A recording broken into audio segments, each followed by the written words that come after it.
John Brown. Many people in the 1800s thought he was crazy, a white man against slavery, but he wasn't like most abolitionists. He wasn't a pacifist. Rather, he believed violence and bloodshed were the only ways to end slavery, but we'll get to that later. The brave abolitionist was born on May 9, 1800 in Torrington, Connecticut. His parents were Owen Brown and Ruth Mills. At the age of 16, Brown moved out of his home to go to school. After a few years, he came back to where he was living, Hudson, Ohio. He opened up a tannery near his father's and eventually grew a family. Growing up, he always was very religious, and just like his father, he viewed slavery as a horrible thing that God disliked. His business, after a few years, started to go downhill. He later moved to New York, buying land from a man named Garrett Smith.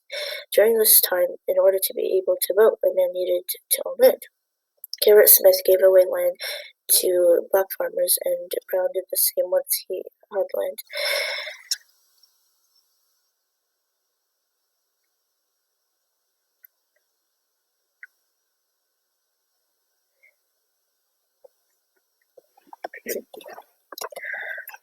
One day, Brown got a message that Kansas was going to accept slavery and make it legal to own slaves. Obviously, when Brown heard this, he was furious. No way was he going to let another state make it all right to own slaves.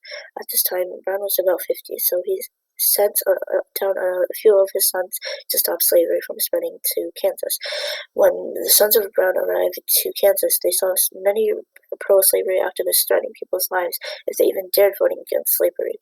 They immediately informed their father about this. When he got their letter, he thought no better way than to go deal with all of this himself. Before his stay in Kansas, a few hikers came up to his house, and Brown offered them dinner.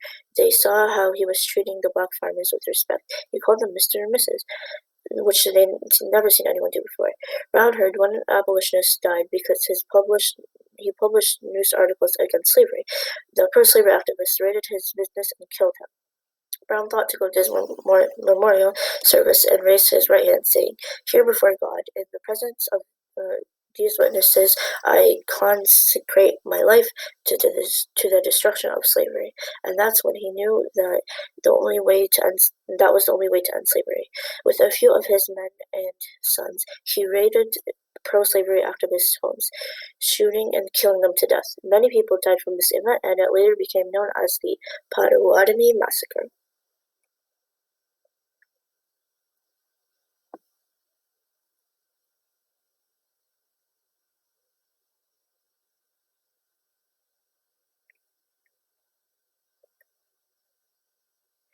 In 1859, Brown planned to raid the Federal arsenal in Virginia to provide weapons for his men. He told a few other abolitionists about his plan, one being Frederick Douglass. Frederick Douglass wasn't too sure about this plan. He thought it would fail, but that didn't stop Brown. After he took 21 other men to attack, the first one who was shot was a free black man. After the raid, Brown stayed in the ranch he rented near the Federal Arsenal in Virginia. A man named Robert Lee tried to get him to surrender and then eventually arrested Brown. Even with so many wounds on his body, he had to spend time in jail. After he received his sentence, he said, "If it is deemed necessary that I should forfeit my life for the furtherance of the ends of justice and mingle my blood with the blood of my children and with the blood of millions in this slave country whose rights are disregarded by wicked, cruel, and unjust enactments, I submit, so let it be done." After a few days later, on December 2nd, 1859, John Brown was hung to his death. Many people thought he was insane, but others saw him as a hero that would do anything to stop slavery. As a wise man once said, "I do not wish to kill or be killed, but there will be times where both are unavoidable."